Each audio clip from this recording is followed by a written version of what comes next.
नमस्कार, knockingnewz.com में आपका स्वागत है। मैं हूं गिरिजेश वशिष्ठ। अभी जब ये एक यूएसएड की फंडिंग बंद हुई तो बहुत सारे गड़े मुर्दे उखड़ने लग गए। किस तरह से इसमें राजनीति शुरू हो गई है। ट्रंप कुछ बोल देता है, उसमें भारत के नेता एक दूसरे पे आरोप लगाने लगते हैं और ये भूल जाते हैं कि ट्रंप इसके बहाने भारत की राजनीति में दखलंदाजी की कोशिश कर रहा है। और इसी दखलंदाजी के सिलसिले में जब गड़े हुए मुर्दे निकल रहे हैं, लाशें निकल रही हैं, तो कुछ ऐसी हकीकतें हमारे सामने आकर खड़ी हो गई हैं जो चौंकाने वाली हैं। और इन हकीकतों में से सबसे बड़ी हकीकत जो मैं अब आपके सामने साझा करने वाला हूँ वो ये है कि क्या भारत की नोटबंदी विदेशी ताकतों के इशारे पर की गई थी। क्या भारत की नोटबंदी के पीछे यूएसएड जैसा फैक्टर था। ये प्रश्न आपके मन में उठेगा जब मैं ये सारी चीज़ें आपसे साझा करूंगा। और अगर की गई थी तो क्यों की गई थी और इसका मकसद जो था क्या वो वही था जो हमको बताया गया था 4 कारण, या कोई ऐसा मकसद था जो इस देश के लोगों को गुलाम बनाने की दिशा में एक नया प्रयोग होने वाला था जिसको कहीं और प्लान किया गया था और उसको भारत में एग्जीक्यूट किया गया। भारत में ही नहीं, दुनिया के बहुत सारे देशों में इसको एग्जीक्यूट किया गया। सीधे सीधे नोटबंदी नहीं हुई लेकिन अलग अलग तरीक़ों से। लेकिन इनमें से एक भी बात आप पुख्ता तौर पे नहीं कह सकते हैं। भारत सरकार नकार चुकी है कि उस फंडिंग से नोटबंदी का कोई कनेक्शन नहीं था, लेकिन ऐसा लगता है मुझे कि शायद इसके पीछे वही कारण रहा है। हम अगर इस वीडियो को शुरू करें तो उसके लिए हमको एक छोटा सा घटनाक्रम समझना पड़ेगा कि भारत में नोटबंदी कब आई और कैसे आई। और इस घटनाक्रम को समझने के लिए अगर आपने मेरा मेगा एपिसोड देखा हो 2-4 दिन पहले कि दुनिया का वर्ल्ड ऑर्डर कैसे चेंज हो रहा है और दुनिया की जो बड़ी बड़ी ताकतें थी जो दुनिया को कंट्रोल करती थी, न्यू वर्ल्ड ऑर्डर वाली, उनकी दुकान उठती जा रही है और पीटर टील जैसे लोग टेक ओवर करते जा रहे हैं। लेकिन दोनों पक्षों के बीच में भी एक कॉमन चीज़ मिलेगी जिसका आज के वीडियो से लेना देना है। सबसे पहले इस पे आते हैं, उससे पहले आप छोटा सा ब्रेक ले लेते हैं, उसके बाद लौट के आते हैं। थोड़ा हमारा भी एक ये लाल वाला आप देख लीजिए, 10 सेकेंड में भी आया।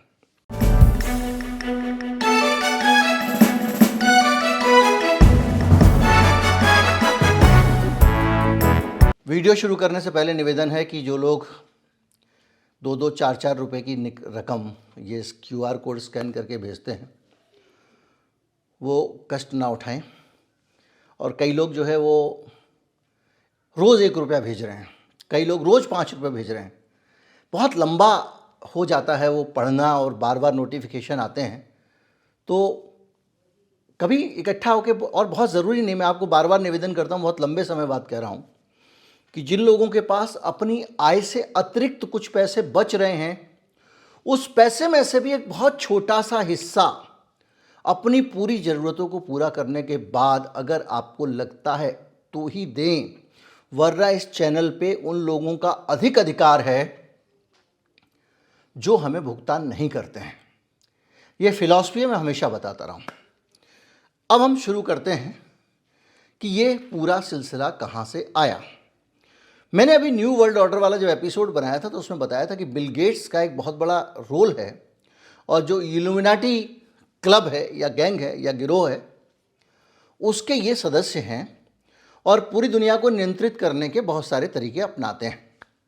उसमें एक बात और कही जाती है कि एक पूरी दुनिया में टोटलिटेरियन स्टेट को स्थापित करना है जिसमें टोटल कंट्रोल हो और एक सर्विलांस स्टेट हो, यानी पूरा वो जो गैंग है उसका पूरी दुनिया पे नज़र हो, कंट्रोल हो। इस दिशा में अगर हम वो चीज़ फैक्ट दिमाग में रखें तो हमको आगे चीज़ें जुड़ती हुई दिखती हैं। हुआ ये कि 2010 से 15 के बीच में BMGF, अब ये क्या है, bill and Melinda Gates foundation, जो कोरोना के टाइम पे भी काफ़ी बदनाम हुआ था, ये एक चैरिटी संस्था है बिल गेट्स की। और ये माना जाता है कि ये लोग करते तो चैरिटी हैं लेकिन चैरिटी के नाम पे ये रणनीतिक इन्वेस्टमेंट करते हैं और दुनिया भर की पॉलिसीज़ को इन्फ्लुएंस करने की कोशिश करते हैं। ये देशों को अलग अलग समाज सेवा के लिए पैसे देते हैं, अमेरिकन हैं आखिर, और उस पैसे को देने के साथ साथ उन देशों की नीतियों में दखल देने की कोशिश करते हैं। तो Bill and Melinda Gate foundation बहुत बड़ा फाउंडेशन है और कोविड के टाइम पे बहुत सारी दवा कंपनियों में इन्होंने इन्वेस्ट किया हुआ था और बहुत सारा टीका बिका, उन कंपनियों को फ़ायदा हुआ और ऐसा माना जाता है कि इस हाथ से इन्होंने दान किया, उधर से पैसे कमा लिए। ये आरोप लगा, जिसकी बहुत ज़्यादा मैंने रिसर्च नहीं किया, लेकिन ये वाइडली कहा गया। कहा ही नहीं गया, जिन्होंने ये कहा था उनको प्रतिबंधित भी किया गया, सोशल मीडिया के उनके पोस्ट भी डिलीट किए गए वगैरह वगैरह। 10 से 15 मई के बीच में BMGF की वेबसाइट बताती है, यानी bill and Melinda Gates foundation की वेबसाइट बताती है उस बिल गेट्स की जो न्यू वर्ल्ड ऑर्डर के पूरे सिस्टम का कर्ता धर्ता जो है उनमें से एक माना जाता है। और वो कह रही है कि उसने 10 से 15 के बीच में बहुत सारा पैसा इन्वेस्ट किया। उसने छोटे फिनटेक स्टार्टअप्स और मोबाइल वॉलेट कंपनियों को फंडिंग की और इसके पीछे नाम लिया गया कि जो गरीब गांव में रहने वाले लोग हैं, वंचित समुदाय के लोग हैं, उनके अंदर फाइनेंशियल लिटरेसी आएगी। भारत में लोगों की पहुंच इंटरनेट तक नहीं है, आधे लोग आज तक इंटरनेट से दूर हैं, मोबाइल फ़ोन तक नहीं है, मोबाइल का पेनिट्रेशन नहीं है। ऐसे देश में फाइनेंशियल लिटरेसी ये कैसे लाएंगे? तो इसके पीछे क्या मकसद हो सकता है? माना यह गया कि इसके पीछे मकसद ये हो सकता है कि दुनिया भर में जब लेन देन सारे डिजिटल हो जाएंगे, रोकड़े में लेन देन नहीं होंगे, जिसका पूरा मकसद था, तो उन पे नज़र रखी जा सकेगी, क्योंकि इस लेन देन का डेटा इन कंपनियों के ज़रिए दुनिया भर के बड़े बड़े लोग अपनी नज़र में रख सकते थे और सरकारें भी इससे खुश थीं कि उनको जनता के एक एक लेन देन पर नज़र रखने में मदद मिलेगी, यानी सर्विलांस स्टेट।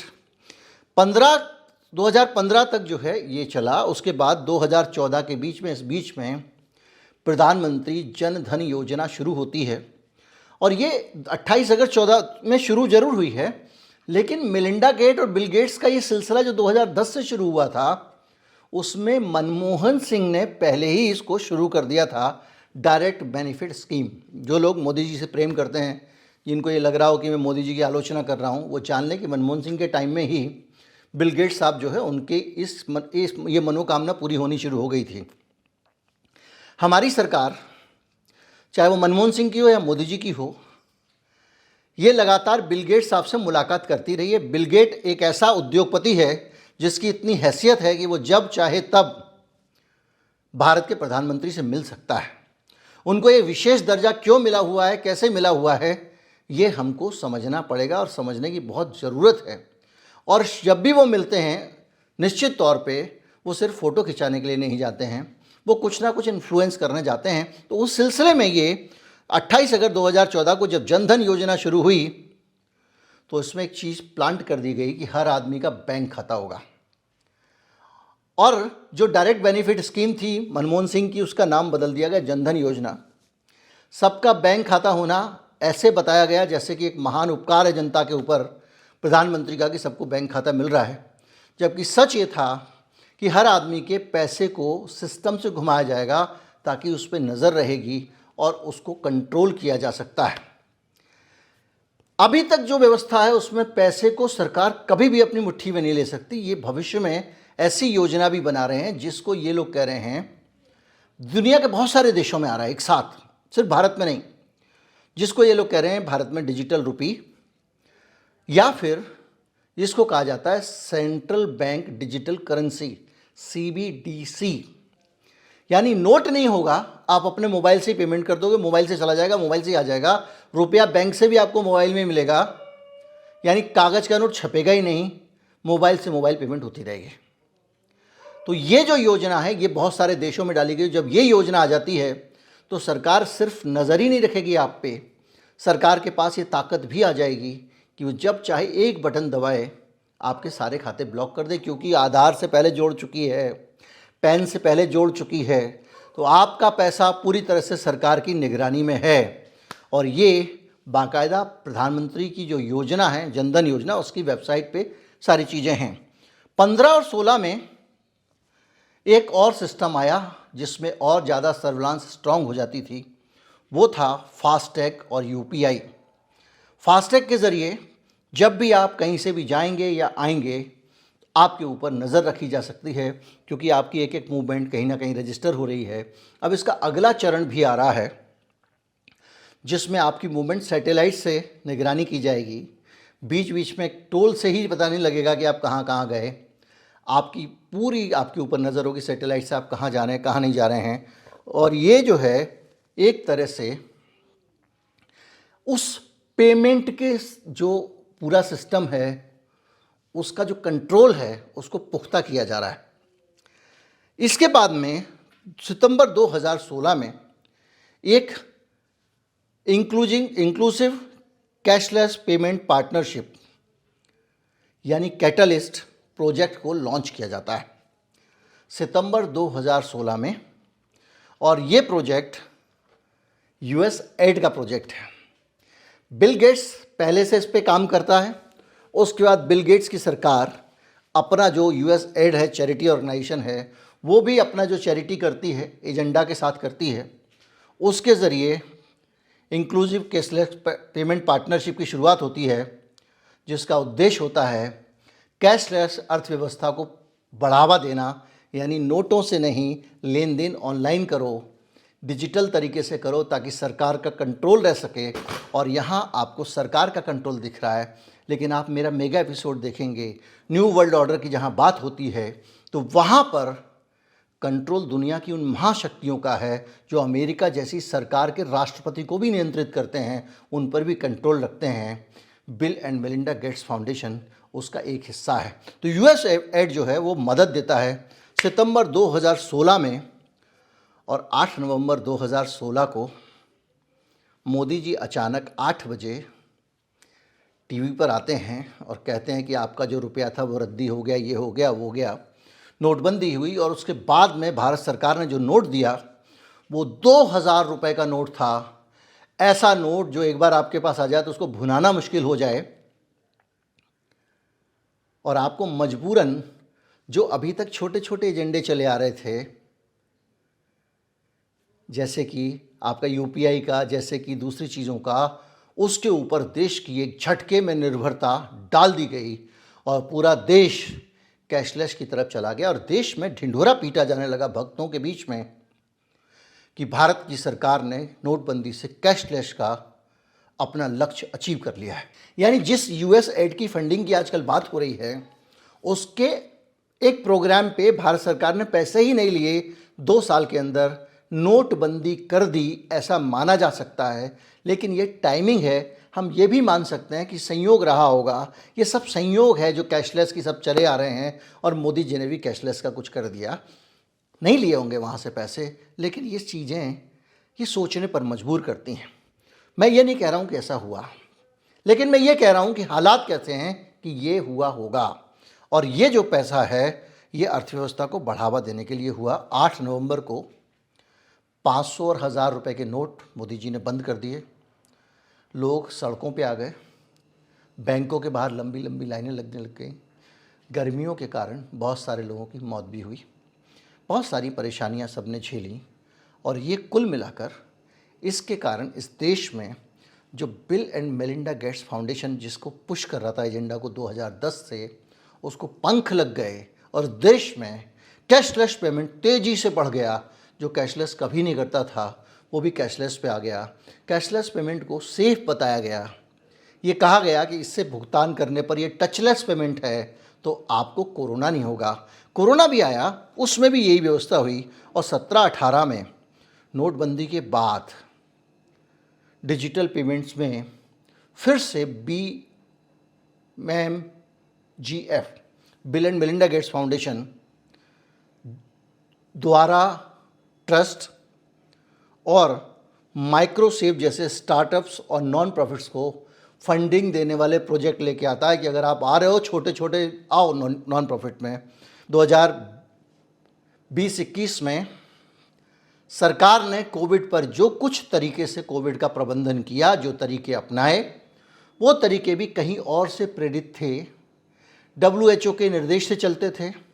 WHO में बिल गेट्स के इन्वेस्टमेंट, अमेरिका के इन्वेस्टमेंट, ये किसी से छिपे नहीं हैं। और बिल गेट्स बाकायदा WHO को उस दौरान डिक्टेट कर रहा था। और उस दौरान भी जो भारत में तरीके अपनाए गए, उन तरीक़ों में कैशलेस का तरीका सबसे बड़ा था।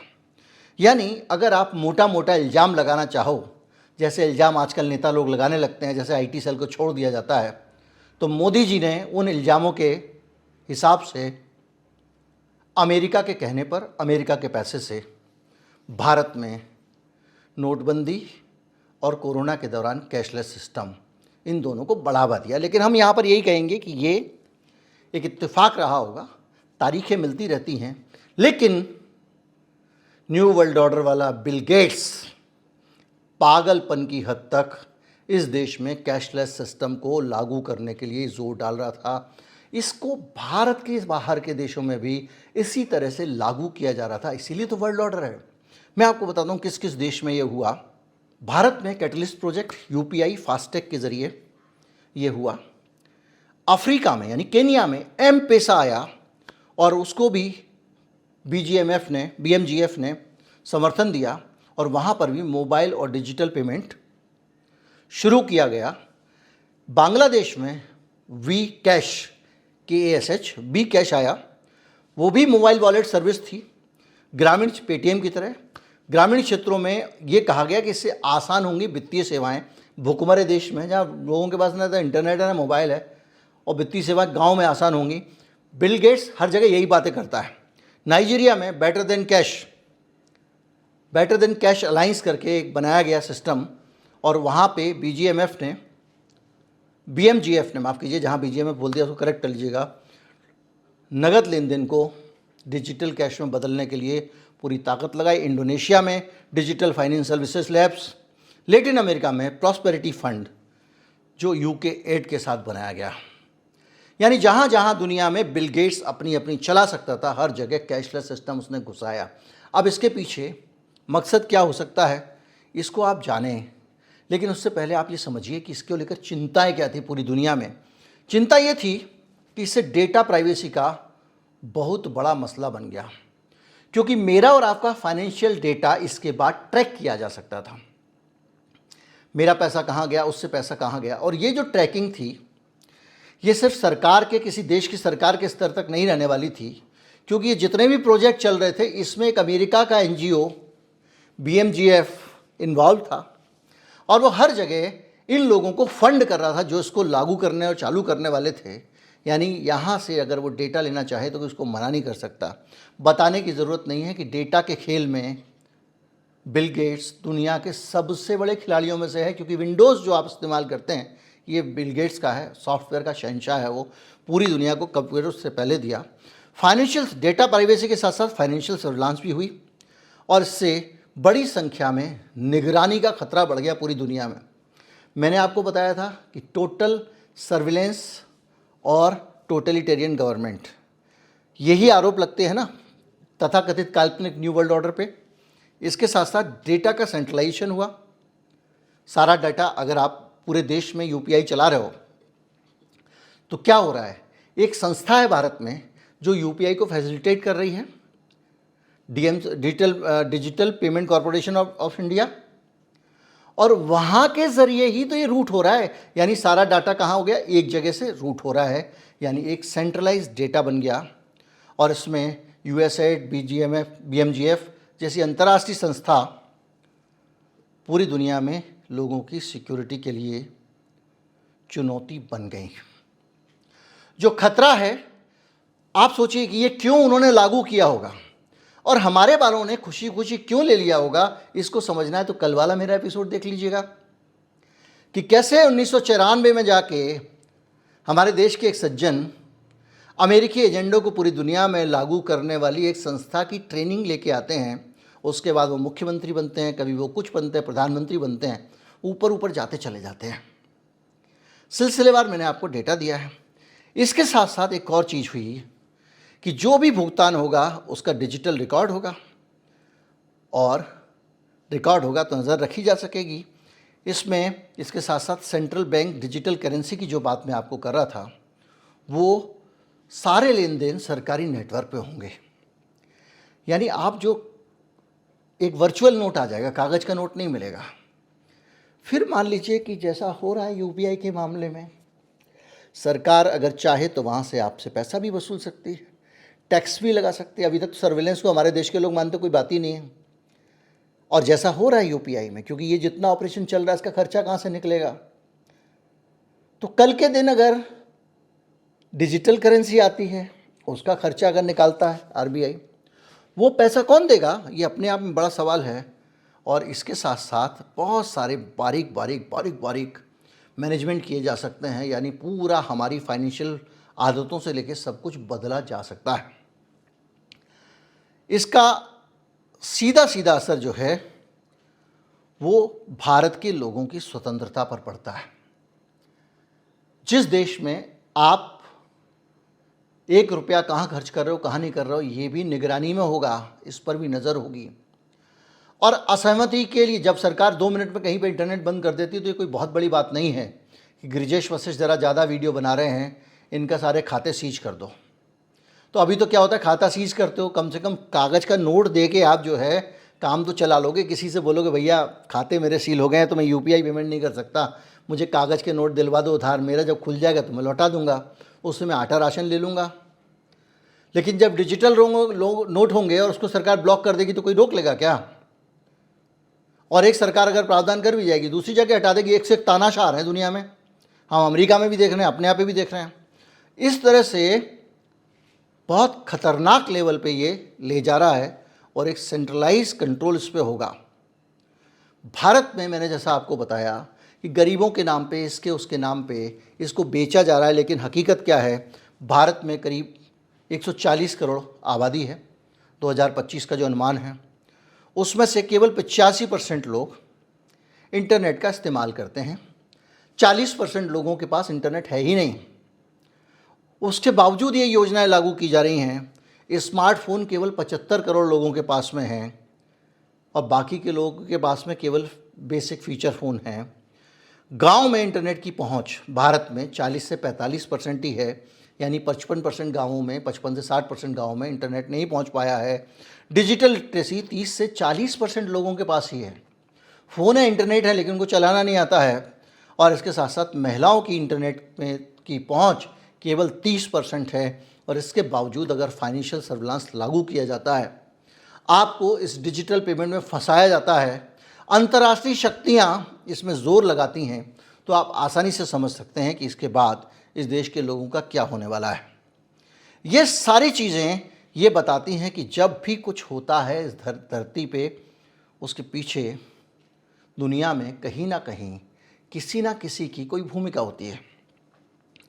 अब हम ये समझेंगे कि इसमें क्या हम भारत सरकार को दोषी माने, क्योंकि बड़ा सवाल ये है, अगर भारत में 2002 से मान लिया कि मोदी जी ने नोटबंदी की, वो एक इत्तेफाक था, उसका इस पूरे इंटरनेशनल ऑपरेशन से कोई लेना देना नहीं था, इत्तेफाक था, संयोग था। तो इस देश में आके इस तरह से भारत में फाइनेंशियल ट्रांजैक्शंस, मेरे पैसे मैं किसको दे रहा हूँ, वो पैसे मुझे कैसे दे रहे हैं, इसको लेकर एक बड़ा प्रोजेक्ट चल रहा है। और अंतर्राष्ट्रीय शक्ति चला रही है बिल गेट्स जैसी, जिसको न्यू वर्ल्ड ऑर्डर से जिसका नाम जुड़ता है, तो वो क्या अपनी मर्जी से चला ले रही है?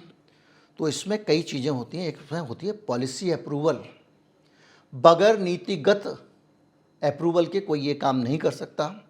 इसके लिए भारत में काम करने के लिए किसी भी एनजीओ को, भले ही वो बिल गेट्स की क्यों ना हो, जो FCRA है, FCRA मतलब है फॉरेन कंट्रीब्यूशन रेगुलेशन एक्ट, यानी विदेशी जो पैसा आता है उसको कंट्रोल करने के लिए परमिशन लेनी पड़ती है भारत सरकार के गृह मंत्रालय से। उसके बगैर ये काम कर नहीं सकता। और जितनी भी योजनाएं ये डिजिटल क्षेत्र वगैरह से संबंधित हैं, इसमें finance ministry, reserve bank of India, electronics और IT मिनिस्ट्री का जो MAITY जो डिपार्टमेंट है, उसकी भी भागीदारी होती है। उसके बगैर ये काम नहीं हो सकता। और अगर इतनी सारी अप्रूवल इस देश से उसको मिल रही हैं और इतना बड़ा प्रोजेक्ट आ रहा है जिसमें देश के बच्चे बच्चे को डिजिटल बनाया जा रहा है, तो PMO की मर्जी के बगैर ये काम नहीं हो सकता। और इसीलिए ये सीधे सीधे प्रधानमंत्री कार्यालय के इन्वॉल्वमेंट का एक प्रमाण दिखाई देता है कि उनकी जानकारी में ही ये हो रहा था।